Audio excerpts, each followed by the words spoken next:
Next, we're going to look at the difference between distance and displacement. Now, distance is pretty easy to figure out. It means just exactly what you would think it means. So let's suppose, given what we have here, there's, say, an ant crawling on the board, and this ant crawls from point A to point B.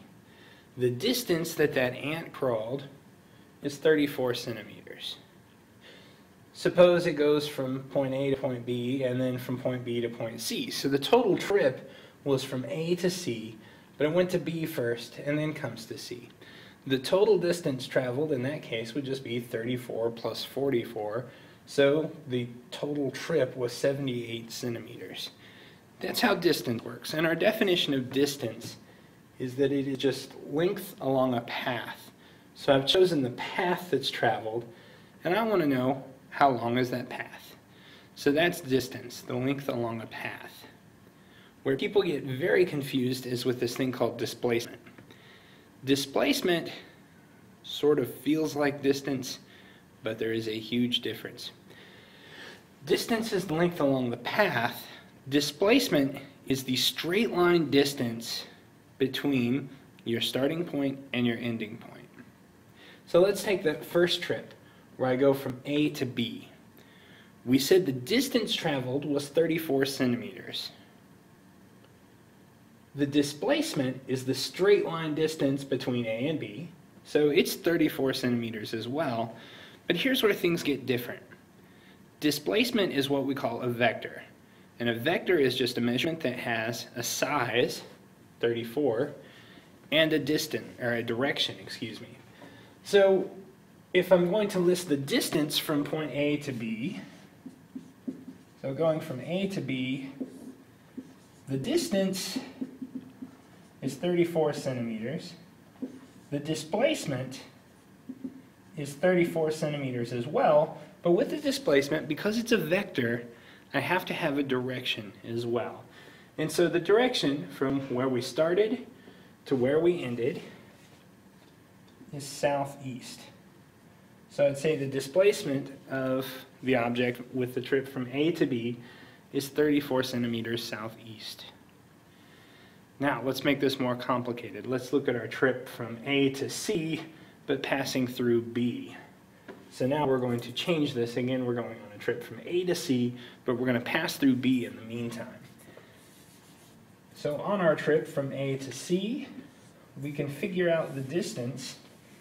The distance we said was 34 plus 44, or 78 centimeters.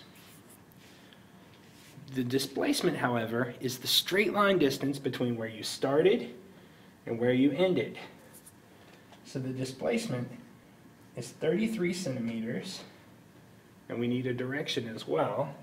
So this would be southwest. And in case you're a little fuzzy on directions, I suppose it'd be nice of me to put a compass rose up here. If you don't know these, now is a fantastic time to memorize them. North, south, east, and west. But again, the distance is the total length along the path. Displacement is the straight line distance from where you started to where you ended. So a good way to think about this is if you think about it as a trip where you're walking. Distance tells you how tired you're going to be when you get there, how far you walked. Displacement is a way of just telling you where you ended up. It's very, very closely related to a position, because if you're starting from A, the displacement tells you where you're going to end up. You start at A and you end up 33 centimeters to the southwest of A. Now, this difference, this adding a direction, has to do with something called a vector, like I said.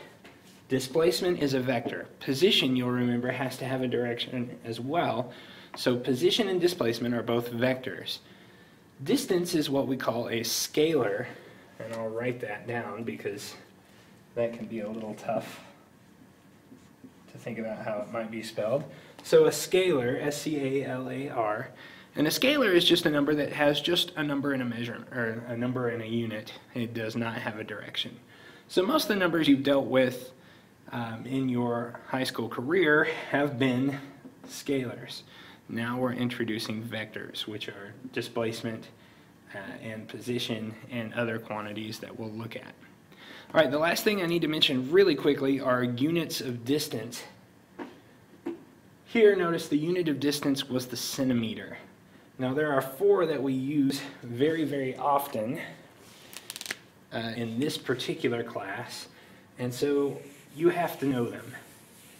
And these 4 are the kilometer, the meter, the centimeter, and the millimeter. Notice that all of these are based off of the meter.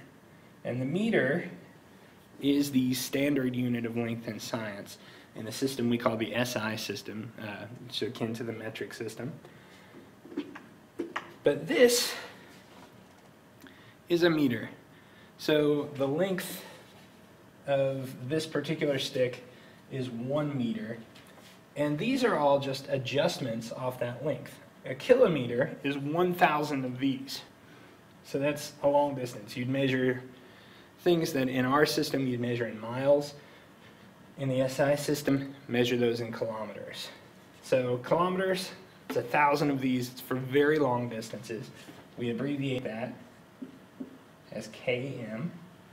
Meters are for relatively short distances. Things you'd measure in feet or yards, you'd measure in meters. Centimeters, if you look really closely, and I'll put this right up to the camera, you see all those individual marks, the 50, the 51, 52, 53, 54, on and on. Those are measuring centimeters. So that distance between the marks there, so the distance between 50 and 51 is 1 centimeter. So those are small distances, like you measure with inches, and we abbreviate that cm. And lastly, there's the millimeter. So if you look again, see all those little bitty lines between there. So between 40 and 50, if you count the spaces in there, there are going to be 10 along there. So from 49 to 50, it's marked off into 10 increments. Each one of those little bitty tiny spaces, put a finger on here for reference, you can see how small those marks are. Each one of those small marks are millimeters. So we use millimeters to measure things that are tiny fractions of an inch, very small. All right, to recap, a vector is a measurement that has both a size and a direction attached to it. Distance is the length along a path. Displacement is the straight line distance between where you started and where you ended, plus a direction because it is a vector. Keep those in mind. Practice some of these ideas with the assignment that goes with this, and good luck.